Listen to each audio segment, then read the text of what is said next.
This looks good. This looks bad.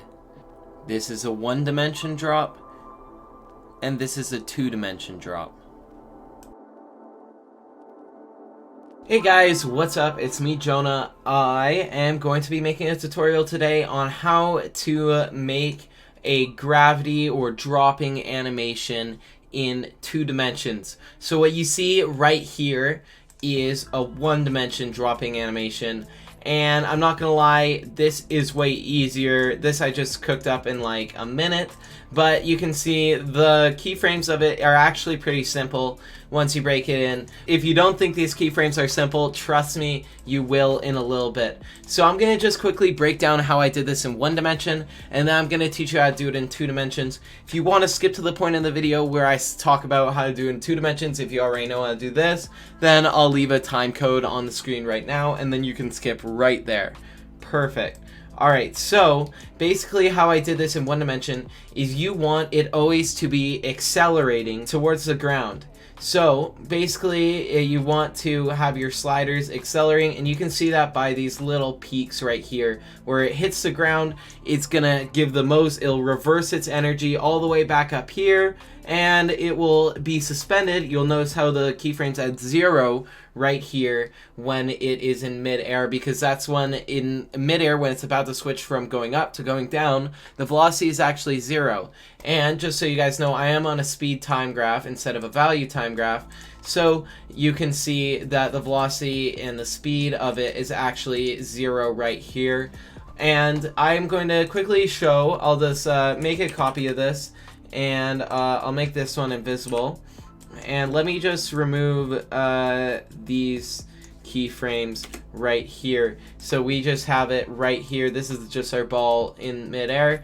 And then I'll kind of follow the simple steps right at the beginning just to show you guys what I did. So basically what I have here is this ball. Hopefully you know how to make a shape. If not, I would look up a tutorial about that because that's pretty simple. And I look at the position. So what you can do is you can either hit P on your keyboard, or what you can do is open up these little arrow tabs on the side. Then you can open up the transform tab, and then position should be right there for you to keyframe. And you can keyframe it by just hitting this little stopwatch right here. And then after that you can just adjust your position and it'll make a new keyframe from there. So I'm gonna start it here just like I did my other animation. I'm gonna bring it down all the way over here, and you can see that is a boring animation. That doesn't look like it's falling at all, and it looks super ugly, and I want to fix that. How do I fix that? Well, I'm gonna click on this keyframe, or basically any of the position keyframes. You can click on both if you want, whatever you're feeling. Just click on a keyframe at least. Then you're gonna go right here into the graph editor. You're gonna click that. If your graph doesn't look like this, you might be using a value graph. So then just head right over by right clicking and go back to speed graph.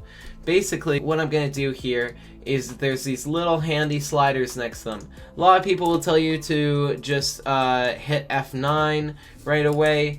There's no need to really do that when your sliders are right there for you to adjust. So I'm going to click on this first keyframe, and then I'm going to adjust the slider. I want to say that it's actually started moving already, just like I did in my first one. And then so I'm going to just move this over basically to any desired amount, but close to the end of it. And then this slider, I'm going to click here and then get it right to the end. So it's speeding up, so its maximum velocity is right here. And this is basically, because this is a velocity time graph, like you can see that right here, speed time graph, you can see that when you make a curved line in this one, you're actually representing acceleration. So this is accelerating, like in gravity, when you drop something, it's going to be accelerating till it hits something else. So basically, you can adjust these sliders. I'll just play it through. That looks so much better. And then, except right here, it's not going to do this. Unless your object weighs a ton of weight, it's not going to do this. So right here, what I want to do is I want to go to the next point where it's going to be on the ground again. Which sounds a little weird, but it's gonna be here again, and that saves us a keyframe of adjusting where we want it to be. So it's gonna be right here one more time, and then I'm gonna go to the middle of this, if you really want to do it, you want it to be in between these two keyframes, and you want it to go about maybe halfway, depending on how much friction is being lost to the ground. So then right now we have it again. It goes like this. It's kind of ugly because the keyframes are again linear, so we're gonna have to hop back into our graph editor.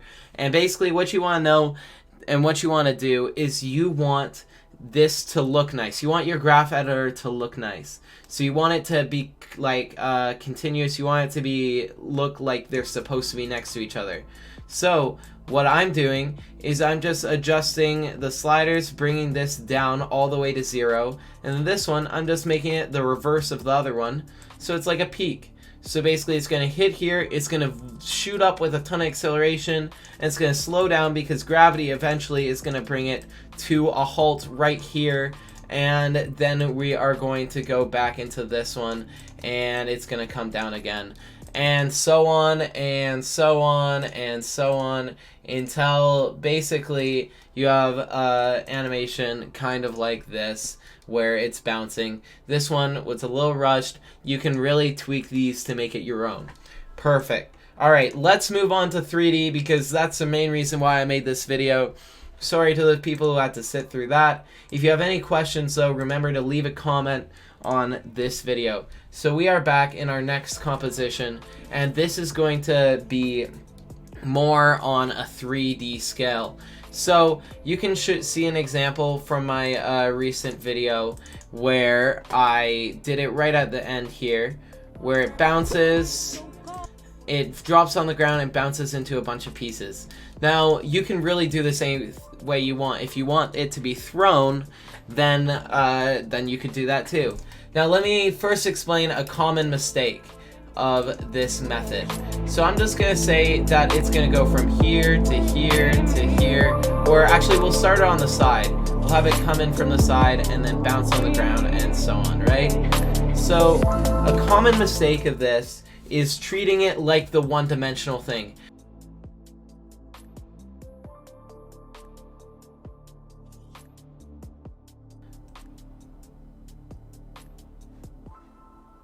Something doesn't look right about that, right? And that's because we're working in 2 dimensions. And this is going to be a quick little physics lesson I'm going to do. So basically, your X is your left and right, your horizontal your horizontal lines, just going from here to here. It needs to always be linear. What is linear? It means it always has to be on here, on your graph editor, it always needs to be a straight line, just like this. While your Y is actually changing with acceleration, because gravity is affecting the Y, the up and down, but gravity is not affecting your horizontal at all. So basically, let me teach you how to make this crappy 2-dimensional crap look a lot better. I'm just gonna delete all these keyframes except for the first one, because I want to keep that same starting point.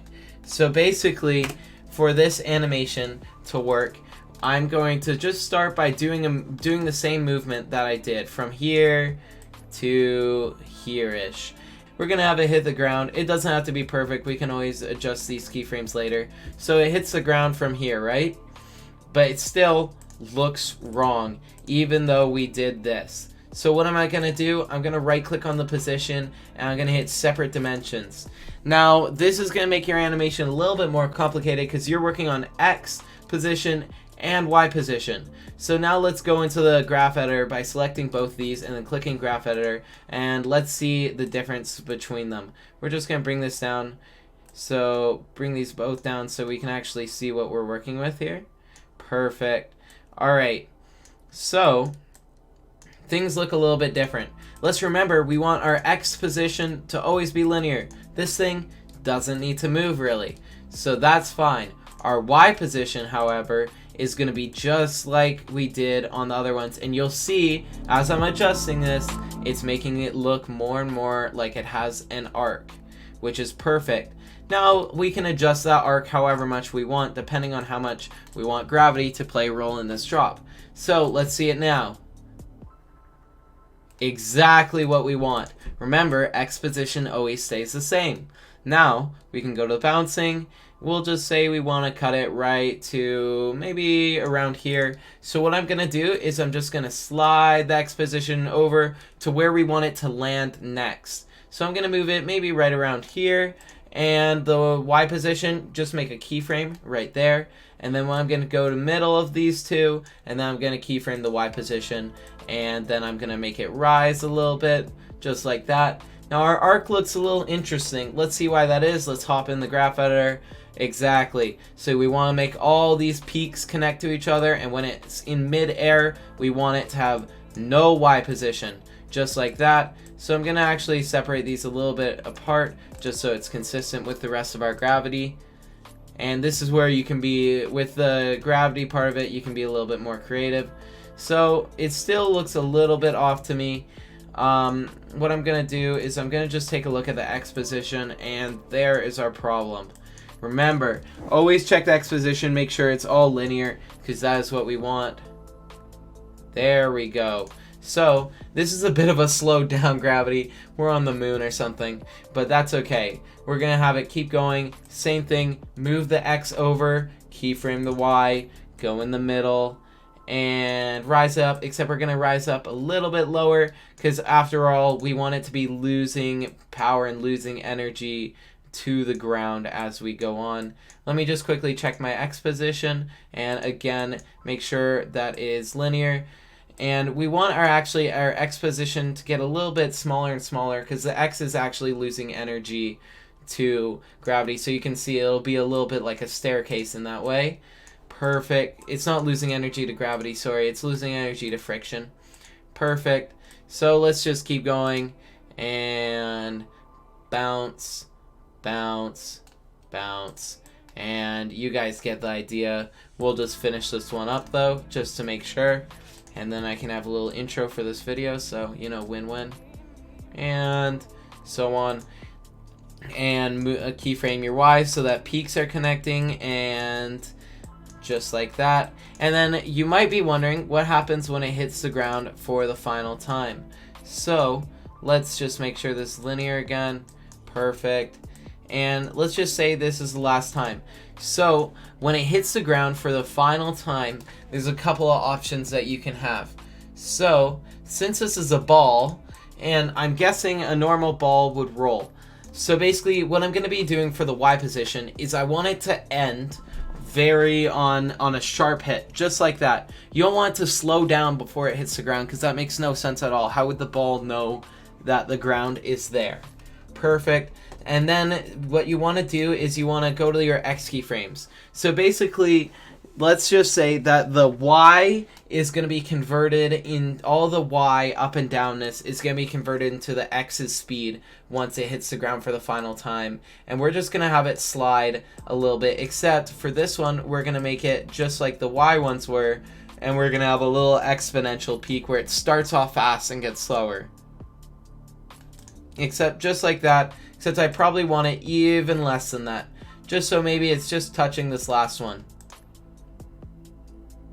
Just like that. Perfect. So here's a simple animation of a ball. This is so simple. And this is literally anything involving gravity or involving an object hitting another object is going to be using these lines right here. This peak, peak, peak, peak, and then going to zero. Just remember, when it's midair, it's 0. I think it's pretty simple, but it's definitely an underused tactic. If you can look in some of my previous videos, I made the same mistake. Look at the ball. That doesn't seem right, because I am keyframing them together. And that's not how you... Right there, that does not look right at all. So you can always make it better by separating the dimensions. And I know it might make it hard later if, say, you wanted this ball to lift up, but what you can always do is do a little old-fashioned trickery and just cut this layer and uncheck separate dimensions, and then you can have it do whatever you really want. Thank you so much for watching. I hope you guys enjoy these tutorials. If you want more, I mostly did this because I was inspired by my animation to teach people how to do gravity. I keep seeing it done all types of wrong ways, so I want to be able to help out with that. Awesome, great, thank you for watching. Leave a like on this video and subscribe to the channel, and thank you so much for all the support lately. Adios.